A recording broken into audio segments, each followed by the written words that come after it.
샬롬, 오늘의 말씀지기 임영규 간사입니다. 오늘도 이 말씀 묵상을 시작하는 여러분 모두에게 하나님이 주시는 말씀의 풍성함이 있기를 축복합니다.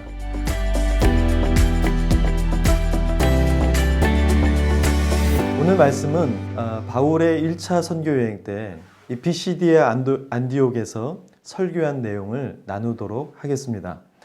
바울은 앞서 그 이스라엘의 출애굽 시대부터 사사 시대 그리고 다윗 시대를 지나 이 땅에 오신 예수님에 대해서 이미 소개를 했었습니다. 이제는 구약에서부터 이 땅에 오실 것이라고 약속된 메시아, 즉 예수 그리스도에 대해서 바울은 더 명확한 가르침을 이어갑니다. 자, 그러면 그 내용은 어떤 것일까요? 먼저 바울은 유대인들, 즉 아브라함의 후손이라고 말하는 사람들에게 이미 구원의 말씀, 복음의 말씀을 전해주셨다고 말합니다. 실제로 이들은 하나님이 메시아인 예수님을 이 땅에 보내주시겠다고 기록된 말씀을 매 안식일 때마다 외우고 있었습니다. 그러나 안타깝게도 그들은 그 말씀을 깨닫지 못하는 사람들이었던 것이죠. 그리고 오히려 메시아이신 예수님을 죄인으로 정죄하여 십자가에 못 박는 불신앙을 저지르게 됩니다. 하나님의 아들이신 예수님께서 죄인의 몸이 되어 십자가에 죽으셔야 했던 그 참혹함이 이 무지한 인간들에 의해서 이루어지게 된 것입니다. 근데 여러분, 더 놀라운 것은 하나님의 구원 계획을 방해한 것처럼 보이는 이 인간들의 무지와 어리석음은 예언된 하나님의 말씀을 성취하게 되었으며 오히려 하나님이 참된 구원의 하나님이신 것을 보여주는 더 큰 반전이 되었다는 것입니다.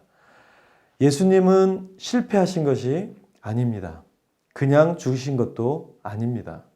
힘없이 십자가에서 죽으신 것이 결코 예수님의 최후가 아니었습니다. 오히려 죽음을 이기신 부활의 주님이야말로 그분이 하나님의 아들로서 이 땅에 오신 메시아임을 확증하게 하는 위대한 진리의 선포였던 것입니다. 이 구원자이신 예수 그리스도의 주 되심이 어떤 상황에서라도 여러분들의 삶을 진리로 이끄는 구원의 능력이 될 수 있기를 바랍니다. 마지막으로 바울은 이 예수 그리스도로 말미암아 온 인류가 죄사함을 얻게 된다고 고백합니다. 구원은 용서를 받는 일에서 시작되지요. 메시아였던 예수님을 믿는 자마다 구원을 얻을 수 있으며 또한 하나님의 자녀가 될 수 있는 의로움의 자격까지 얻게 됨을 바울은 계속해서 설명하고 있습니다. 이러한 바울의 선포를 들은 유대인들은 큰 거부감을 느끼게 되었는데요. 그것은 바로 믿음을 통해서 구원을 얻는 진리의 도전 때문이었습니다. 율법을 통해 구원을 얻을 수 있다는 그들의 잘못된 구원관을 하나님은 바울을 통해서 다루고 계셨던 것입니다. 하나님이 주신 율법의 의미는요, 율법의 요구를 완벽하게 만족시킬 수 없는 인간의 한계와 무능력을 드러내기 위함이었습니다. 구원은 인간의 노력이나 전통을 사수함이 아니라 하나님을 참되게 믿을 때 주어지는 선물인 것이죠. 그래서 구원은 인간의 행위가 아니라 십자가에서 우리의 죄를 대속하시고 죽음에서 부활하신 하나님의 아들 예수 그리스도를 믿는 이 믿음으로 나아가는 것이라고 바울은 역설하고 있었던 것입니다. 현대를 살아가는 많은 그리스도인들에게 오늘의 말씀이 주는 의미는 무엇일까 생각해 봅니다. 하나님을 알 수 있는 많은 서적, 넘쳐나는 설교와 강의들, 은혜로운 찬양 집회들까지 영적인 풍성함을 누릴 수 있는 더 많은 환경들이 있습니다.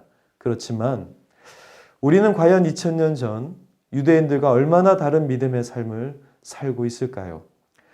수많은 경쟁이 즐비한 세상 속에서 예수 그리스도를 향한 믿음이 우리의 율법적 행위와 자기 만족에 빠질 때가 많이 있지 않습니까? 때론 비교하며 남을 의식하는 왜곡된 방향에 노출되어 있는지는 아는지 돌아보는 시간이 되었으면 합니다. 자유를 주시기에 이 땅에 오신 예수 그리스도를 진실하게 믿어서 하나님이 우리에게 허락하신 이 구원의 소식을 기쁨으로 받아 누리는 여러분 모두가 되기를 축복합니다.